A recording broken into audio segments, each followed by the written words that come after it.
प्रगट केलाय, मी जीवनात काय पुरुषार्थ केला. पण तो पुरुषार्थ तुम्हा आम्हाला समजावून सांगत असताना त्याने एक रूपक अलंकाराचा आधार घेऊन सांगितलेला आहे.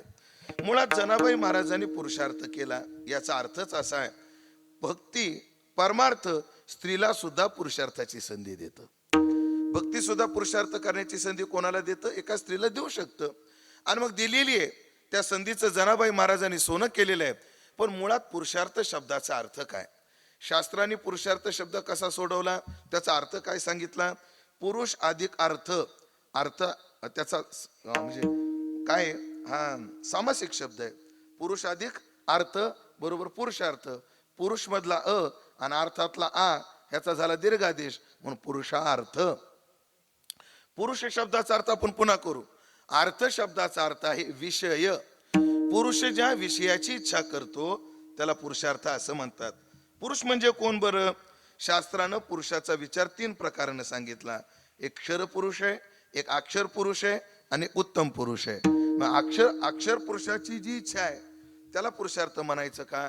उत्तम पुरुषाची जी इच्छा आहे त्याला पुरुषार्थ म्हणायचं का? किंवा अक्षर पुरुष जो आहे त्याच्या इच्छेला पुरुषार्थ म्हणायचे का? अर्थात हा विचारच क्षर पुरुषांकरता असल्यामुळे इथं पुरुषही आपल्याला कोण घ्यायचा आहे? क्षर पुरुष घ्यायचा आहे.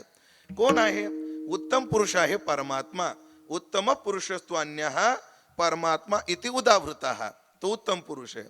अक्षर पुरुष कोण आहे? कुटस्थो क्षर उच्यते. कुटस्थ म्हणजे माया, हे काय आहे? अक्षर पुरुष आहे. आणि क्षर पुरुष कोण आहे? क्षर सर्वानी भूतानी एवं जीव चैतन्य आगवे आणि क्षर पुरुष जाणावे. जो जो जीव आहे तो पुरुष आहे. मग याला पुरुष का म्हणतात याचा अर्थ सांगत असताना विचार असा आहे, संगती अशी आहे, पुरी शयती ते पुरुष. नवद्वाराच्या पुरीमध्ये ज्याचं आत्मविस्मृतीचं शयन चालू आहे म्हणजे तो जीवात्मा, त्याला म्हणतात पुरुष. मग तो पुरुष कोण्या विषयाची इच्छा करतो? तर तो 4 प्रकारची इच्छा करतो. जेव्हा पुरुष कर्तव्याची इच्छा करतो त्याला धर्म पुरुषार्थ म्हणतात. जेव्हा पुरुष भोगाची इच्छा करतो तेव्हा त्याला काम पुरुषार्थ म्हणतात. पुरुष जेव्हा अर्थाची इच्छा करतो, पैशाची इच्छा करतो तेव्हा त्याला अर्थ पुरुषार्थ म्हणतात.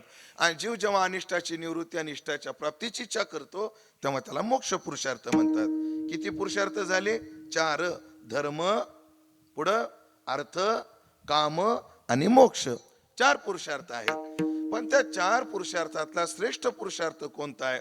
वेदांत परिभाषा नावाच्या ग्रंथात पहिलंच वाक्य आहे, धर्म अर्थ काम मोक्षाख्येषु चतुर्विध पुरुषार्थेषु मोक्ष एव परम पुरुषार्थ. परम पुरुषार्थ कोण आहे? मोक्ष नावाचा पुरुषार्थ आहे. ज्या मोक्षाचं स्वरूप भिन्न भिन्न शास्त्रकाराचं भिन्न भिन्न असेल, पण आपल्या वैदिक तत्वज्ञानामध्ये आपण जे आचार्य म्हणजे शंकराचार्य विचारानुमोदित जो विचार आपल्याकडे आहे त्या विचाराला धरून अनिष्टाची निवृत्ती पूर्वक इष्टाची प्राप्ती हे आपलं मोक्षाचं काय आहे? स्वरूप आहे. आणि असाच पुरुषार्थ जनाबाईने केलाय. संसार सोडलाय आणि देव धरलाय. संसार सोडला म्हणजे अनिष्टाची निवृत्ती केली आणि देव धरला म्हणजे इष्टाची प्राप्ती करून घेतली. हा पुरुषार्थ शब्द आहे. हा जरा लौकिक भाषेमध्ये, आपलं माफ करा अध्यात्माच्या भाषेत. आता हाच पुरुषार्थ लौकिक भाषेतही आपल्याला सिद्ध करता येईल की जो माझ्या प्रस्तावनेचं बीज आहे लौकिक भाषेतील.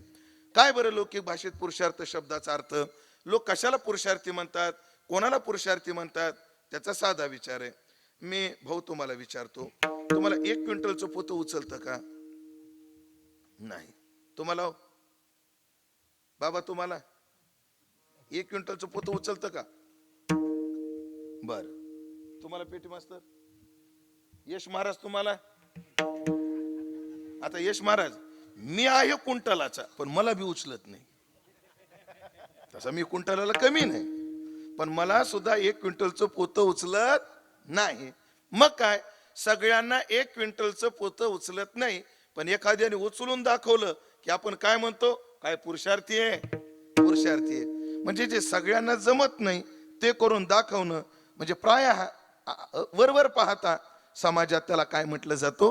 पुरुषार्थ म्हणला जातो. आता जनाबाई महाराजांनी केलेला पुरुषार्थ हा लौकिक भाषेतून पुरुषार्थ कसा ठरतो? त्याची कारण हीच आहेत बघा. ह्याच धर्तीवर त्या पदाचा विचार करा. आम्हाला संसार सुटत नाही कोणालाच, पण जनाबाईने सोडला, पुरुषार्थ आहे. आम्हाला कोणाला देव भेटत नाही, कोणाला धरता येत नाही, त्याने धरला पुरुषार्थ आहे. विठाला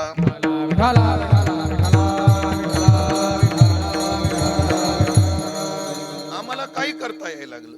आम्ही बुद्धीनं एवढे झालो संपन्न. बुद्धी किती संपन्न आहे, आज विटनेर मध्ये बस